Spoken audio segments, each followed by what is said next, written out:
job winching. It was a very short sail from Mörtö Bunsön heading southeast towards Finnskär.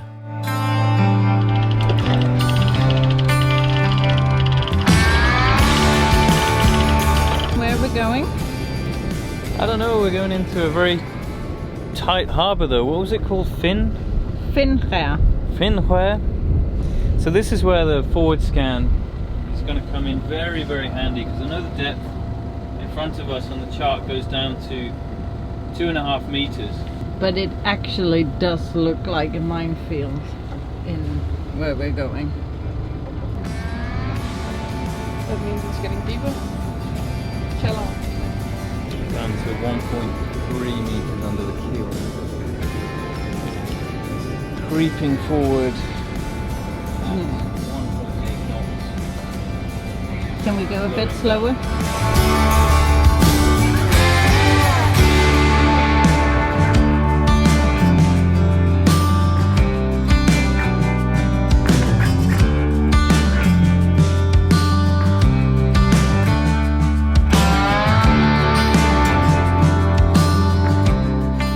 We've arrived at Finnskär again, and Henrik up there has found the most awesome places in the archipelago so far and introduced us to so many new places. It's been really cool. So yeah, we're just really enjoying being here at the moment. Henrik's going to do some droning up there right now, and I'm going to take the drone up in a little bit as well. So hopefully we don't annoy too many people around here. But definitely as you go further and further out into the archipelago, you know, the rocks become a lot flatter and a lot smoother, and I think that's a super nice feature out here actually. It's so beautiful. There's a pretty tricky entrance on the way in actually. There was a lot of going around things and going over things as well. We were probably 50 centimeters away from the bottom at one point, so yeah, it's a little bit scary at times, but eventually you get all the way in here. I'll show you the route that we took in, and I'll take some nice drone videos now. We'll see what that looks like. There are two ways into Finnskär, one from the south if you've got a shallow draft boat, and one from the north if you're a little bit deeper. And as you can see, the navigation is a little bit tricky. You can even see on Google Earth the shallow spots. And if you overlay the chart, you can really see that there's a lot of rocks to avoid too. And what's really cool with running Navionics on the iPad is if you have a Wi-Fi network that connects to a compatible chart plotter, and most recent ones do, it will overlay the transducer real-time depths onto the digital chart so that you can see accurate depth data. It's written that this data will also be shared with Navionics so that they can update their charts for future use.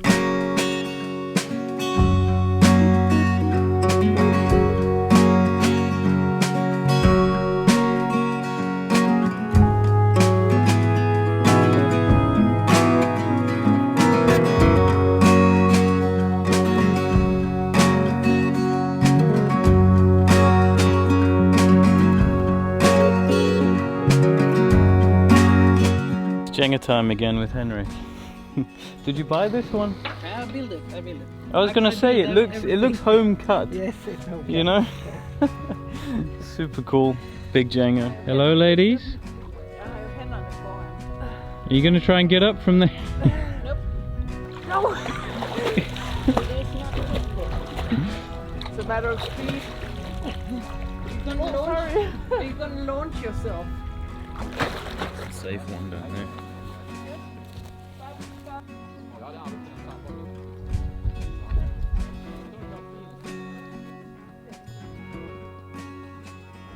No way.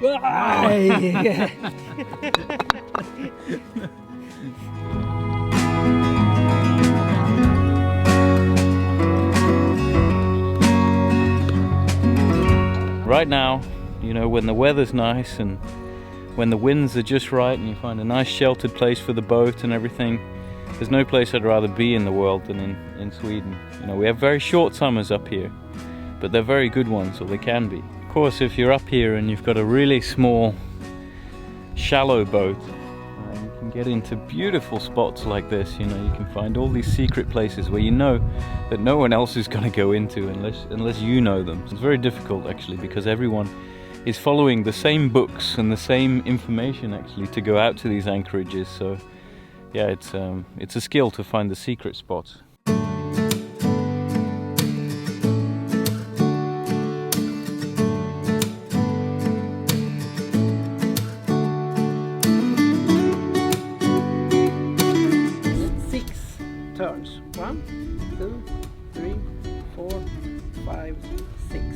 always 6. Someone must be. Someone's job is just like 1, 2, 3. Take this away. Looking for this one, yes. There we go.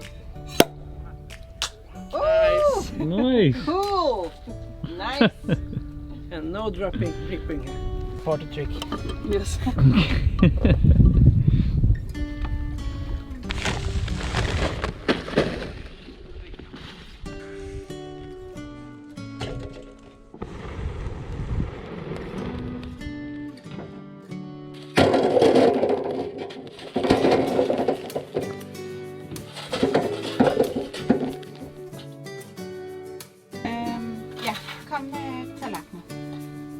I think tomorrow I'm gonna film Charlie in the kitchen. I should have done it today actually.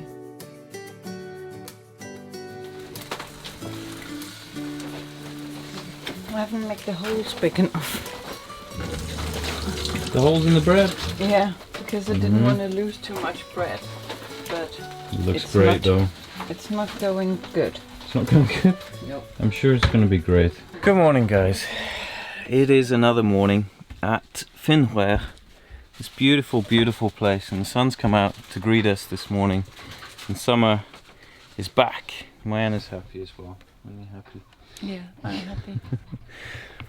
So peaceful, so calm out here today. No wind, maximum sun, perfect. And I got the solar panels out now. We're making some power for the boat, so I'm happy as well. I think today we will just chill here. We haven't done much chilling, you know. Sometimes it's really nice to sail every day, and sometimes it's nice to stay in one place. So we're just gonna sit put, I think, and enjoy the sup boards, enjoy some diving and swimming and all kinds of things. So I'm quite happy about that today. You're going to the bar, ladies? Yeah, Bye-bye. Henrik's gonna head down south towards Nyköping today, actually. He's got a long way to go over the next couple of days, so he's got to make some distance. Although, he would very much like to stay here right now. Yes. It's so beautiful weather. But I have to have those salt. Yes. Bye. Bye, guys. Take care.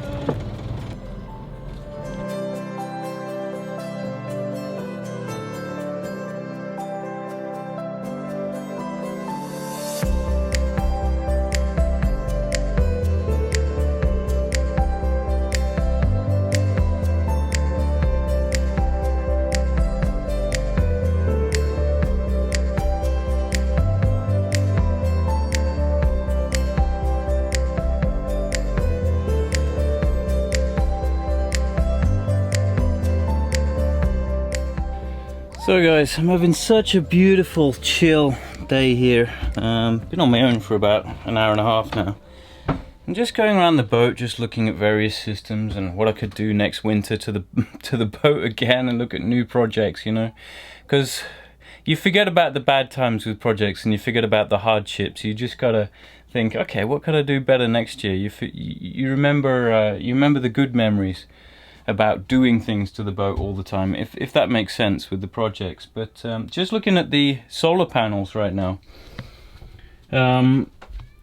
we are bringing in 160 watts ish, and I've got all of the panels out right now, and they're more or less getting almost the maximum they can with the angle that the portable solar panel is, and all of the other solar panels have pretty much got sun on them. If you remember, there's two 55 watt panels on there, there's a 78 watt panel, and then there's a 150 watt panel on there. So I'm debating on whether to add another charge controller actually, just to separate the panels, because they're all running parallel at the moment. And some of the comments I saw on the solar panel project was that, you know, if you have panels at different sizes, you should try and separate those onto different controllers, and then you're going to get more power out of the panels that way. So I might just buy a dedicated MPPT controller just for that big 150 watt one out there.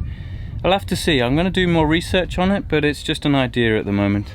Got a nice hammock chair that we can hang from the boom here, and it's really nice actually. If you've got a sup board, you can just slide out there on the sup board, climb in on the hammock chair and just sit there. And I saw Delos has also got one of these. They call it the flying chair or something like that. I can't remember exactly, but super cool little things that can just, I don't know, add to the experience of being out on a boat. It's quite nice just playing with things like this.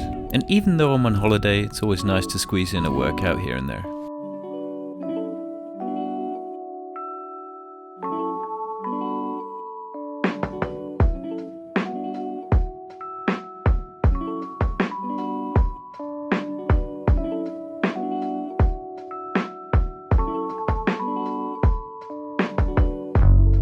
Well, the girls are coming back now, and gone is my freedom to spend a ridiculous amount of time on the smallest, most useless tasks around the boat. So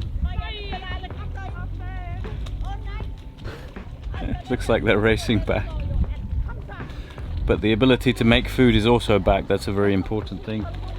And also it's nice to have the company. Very good job. You lost though. Oh my god, how does it feel?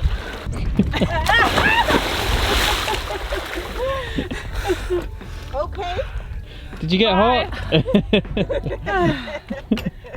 The winds have just got up a little bit because you can see behind me that there's a thunderstorm over there, and anytime that you have thunderstorms around, it can play havoc with the winds. It doesn't matter what the forecast is, it will just swell the winds all over the place, and it can be very strong winds also. Probably sometimes up to 40 knots, maybe more in some tropical places of course, but around here it's like that. So of course we just run a spring all the way across the bay there. Just tied a few lines together with a few bowlines. There's probably better knots to use, but you know, you can always rely on the bowline. Feel a bit safer with a spring on, and then of course we can run it the other side if the wind starts coming from the other direction, but that's more unlikely to be honest. And with the shelter of the other boats on the other side, it's not usually a problem, you know, unless someone else's anchor lets go, and that's not much fun. You made a Dansk hot dog? Yes, So good. the best and the only one. The wind has just disappeared along with the thunderstorm now, and there's a beautiful rainbow out there. I mean, you can't beat this.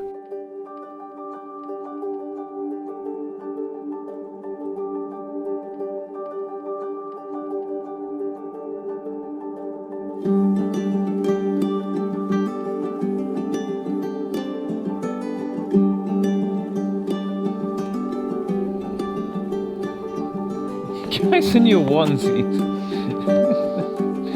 The onesie clan. Yeah.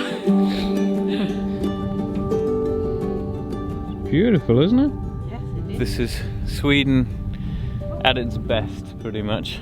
Late summer, beautiful sunset. No clouds in the sky now. It just changes from one to the other. Thunderstorms earlier, now it's just clear and nice.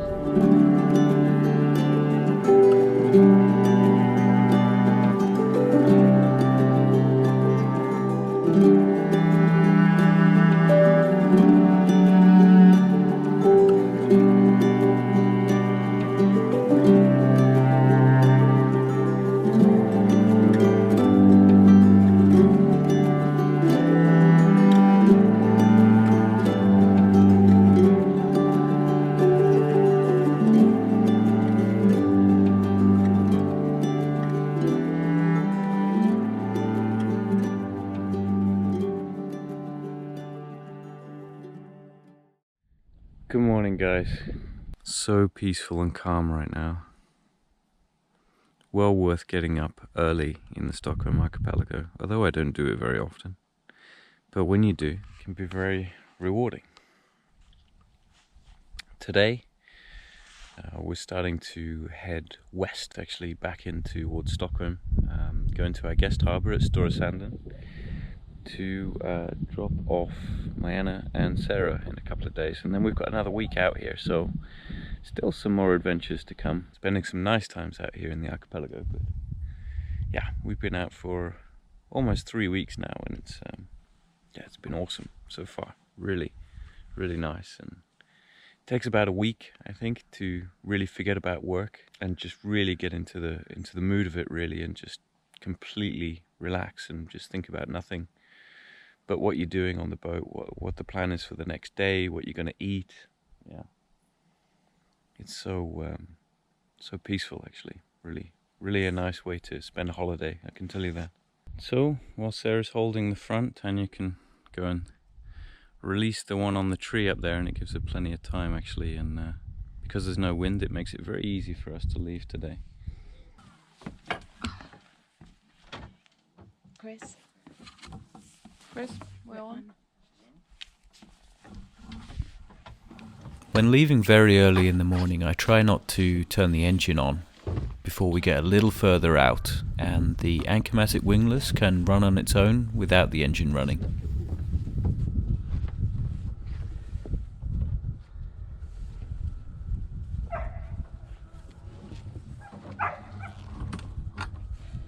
Pretty much flying blind at the moment in these narrow channels, you know, with the sun as it is on the surface. We can't see any depths or anything like that, so just purely relying on the chart through this through these very narrow passages out of this bay. A little bit exciting, at the same time it's a little bit scary, so yeah, just steady as she goes.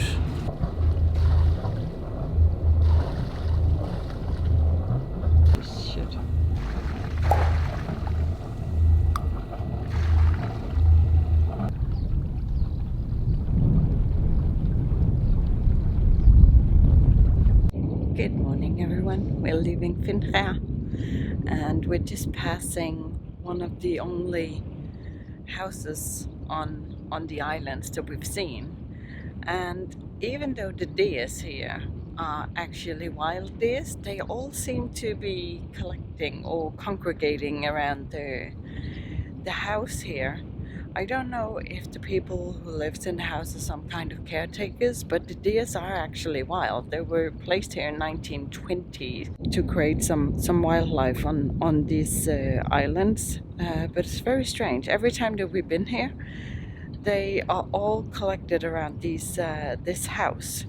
So I suspect it's some kind of caretaker for the island, and maybe also for the national park here. That's a very, very beautiful place. Once again guys, thanks very much for watching. If you like this video, please drop us a like, and if you like the channel, please consider supporting us on Patreon as well.